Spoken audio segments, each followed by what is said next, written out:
Mungu hadhihakiwi. Chochote unachokipanda ndicho utakachokivuna. Mungu hadhihakiwi. Chochote unachokipanda ndicho utakachokivuna. Roho Mtakatifu akuhudumie kwenye mafundisho haya, na mafundisho yakafanyike msaada kwako, yakafanyike baraka kwako katika jina la Yesu. Amen. Tunaposoma kwenye Wagalatia 6:7, andiko linasema kwamba msidanganyike, kwa kuwa chochote apandacho mtu ndicho atakachovuna. Sasa swali la kujiuliza ni namna gani ambavyo mtu anaweza kapanda? Hilo ndio swali la msingi la kujiuliza. Kwa wale ambao ni wakulima wanajua kwamba huwa tunapanda mbegu.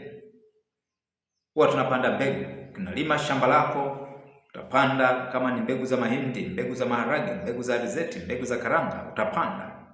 Na kile unachokipanda ndicho ambacho utatarajia kuvuna. Ukipanda mahindi unatarajia kuvuna mahindi, ukipanda alizeti unatarajia kuvuna alizeti, ukipanda karanga unatarajia kuvuna karanga, ukipanda ufuta unatarajia kuvuna ufuta. Sasa maandiko yanasema kwenye Galatia kwamba msidanganyike, kwa kuwa chochote apandacho mtu ndicho atakachovuna. Msidanganyike. Ni upungufu mkubwa kwa mkulima yote ile kupanda mahindi alafu atarajia kuvuna karanga.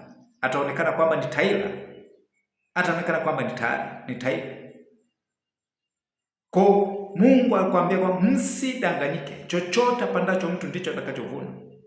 Nimesema kwamba swali la kujiuliza kwamba tunaposema kwamba chochote apandacho mtu, najua kupanda kwa sura nyingine, kwa mfano huo ndio kutolea wakulima. Lakini pia tunaweza kupanda kwa midomo yetu. Yesu wakati alipokuwa anatolea mfano wa mpanzi, akazungumzia mbegu kadhaa ambazo zilidondoka kwenye maeneo tofauti. Na wanafunzi walipokuja kuuliza maana ya hiyo mithali, aliwaambia habari ya mbegu ni neno la Mungu. Mbegu ni neno la Mungu. Kwa tunapotamka unapotamka neno ni kama vile unapanda. Neno unalolitamka ni mbegu, na kama ni mbegu, tarajia kwamba utapata matokeo sawasawa na kile ulichokitamka. Sasa watu wengi kwa sababu ya kutokujua hili hawako makini na maneno yao. Maneno yanayotoka kwenye vinywa vyetu ni mbegu. Kila neno linalotoka kwenye kinywa chako ni mbegu. Ikiwa ni jema, maana yake ni mbegu ya wema. Ni mbegu ya wema. Na ndio maana Mungu aliwaambia wana wa Israeli, baada ya watu waliokuwa wameenda kufanya upelelezi kuja na ripoti, kuja na taarifa kwamba tuwezi kuingia ile nchi ya ahadi, kwa sababu nchi ile ina majitu ambayo hatuwezi kupigana nayo. Mijitu mirefu, mijitu yenye nguvu, mpaka sisi tumejiona panzi, hatuwezi. Kwa kama walivyotamka, na ndivyo ilivyotokea kwao. Kwa maneno yanayotoka kwenye vinywa vyetu ni mbegu. Maneno yanayotoka kwenye vinywa vyetu ni mbegu. Na kama ni mbegu, manake lolote unalolitamka utakuja kulipata. Maana maandiko yanasema msidanganyike, kwa kuwa chochote apandacho mtu ndicho atakachovuna. Kwa unapotamka ni kama vile unapanda. Unapokiri ni kama vile utapanda, na kitadhihirika kwako katika ulimwengu wa nyama sawasawa na ukiri wako. Anasema msidanganyike, Mungu hadhihakiwi, kwa kuwa chochote apandacho mtu ndicho atakachovuna. Mithali 18:21 inasema mauti na uzima huwa katika uwezo wa ulimi, na wao waupendao watakula matunda yake.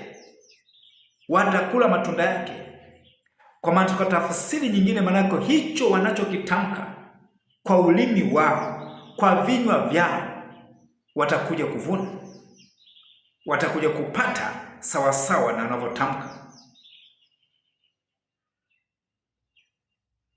Msidanganyike, kwa kuwa chochote apandacho mtu ndicho atakachovuna.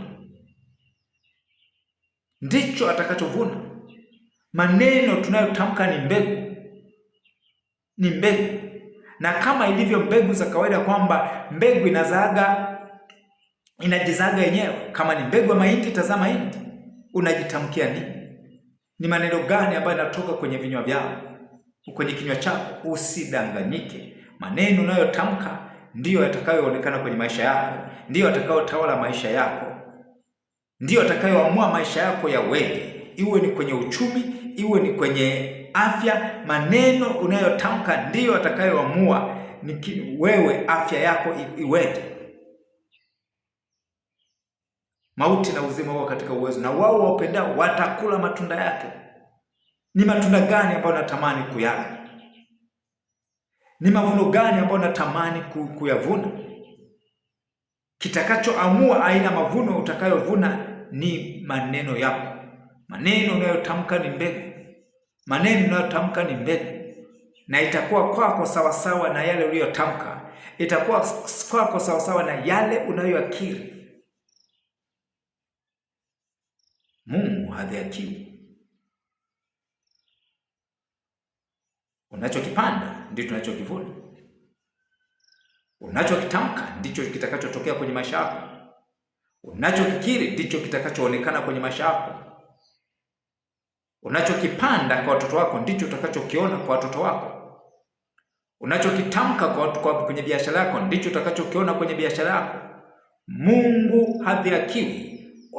Apandacho mtu ndicho atakachokivuna. Kwa bahati mbaya, watu hawajui kwamba maneno yanayotamka ni mbegu. Watu hawajui kwamba maneno yanayotamka ni mbegu, na hawajui ya kwamba hayo wanayotamka yatakuja kuonekana kwenye maisha yao, yatakuja kudhihirika kwenye maisha yao. Msidanganyike. Chochote apandacho mtu ndicho atakachovuna. Chochote utakachojitamkia ndicho utakachokiona kwenye maisha yako. Chochote utakachotamka kwa watoto wako ndicho utakachoona kwa watoto wako. Chochote utakachokitamka kwenye biashara yako ndicho utakachokiona kwenye biashara yako. Neno tunayotamka ni mbegu. Unapotamka ni kama vile unapanda. Unapokiri ni kama vile unapanda. Na yote anayepanda anatarajia kuvuna. Na mavuno unayovuna inategemea ulipanda nini. Mavuno unayotarajia inategemea kwamba ulipanda nini. Msidanganyike. Mtu awaye yote asikudanganya. Chochote apandacho mtu ndicho atakachovuna. Maisha ulionayo sasa inawezekana ni matokeo ya ulimi wako, ni matokeo ya maneno yako, ni matokeo ya ukiri wako. Biashara yako ilivyo, watoto wako walivyo, inawezekana kwamba ni matokeo ya kile ulichojitamkia na kile unachojinenea mara kwa mara. Usijue kwamba maneno unayotamka ni mbegu, na mbegu ikikutana na udongo mzuri lazima iote. Lazima iote. Maneno tunayotamka ni mbegu. Kila unapotamka ni kama vile unapanda mbegu. Kila unapofungua kinywa chako na kusema ni kama vile unapanda mbegu. Kama ukipanda mbegu njema, utapata mavuno mema. Kama ukipanda mbegu mbaya, utavuna mavuno mabaya. Ukipanda uharibifu, utavuna uharibifu. Na ndio maana haijalishi maisha yako yakoje, jifunze kujinenea mema. Jifunze kujinenea mema. Acha kutamka kwamba utakufa. Acha kutamka kwamba hali ni mbaya. Acha kutamka kwamba kila siku bora ya jana. Tamka kwamba kila siku maisha yanazidi kuwa mazuri. Mungu anatamani tufurahie kwenye maisha yetu, lakini anahitaji ushirikiano wetu. Anahitaji ushirikiano wa vinywa vyetu. Mungu akubariki sana kwa kusikiza mafundisho haya. Kumbuka, Usisahau kusubscribe, usisahau kushare, usisahau kucomment. Kuanzia sasa, linda kinywa chako. Neno lolote ovu, neno lolote lisilofaa lisitoke kwenye mdomo wako. Panda mbegu njema, utaona mavuno mema. Panda mbegu njema, utaona mavuno mema. Mungu akubariki katika jina la Yesu.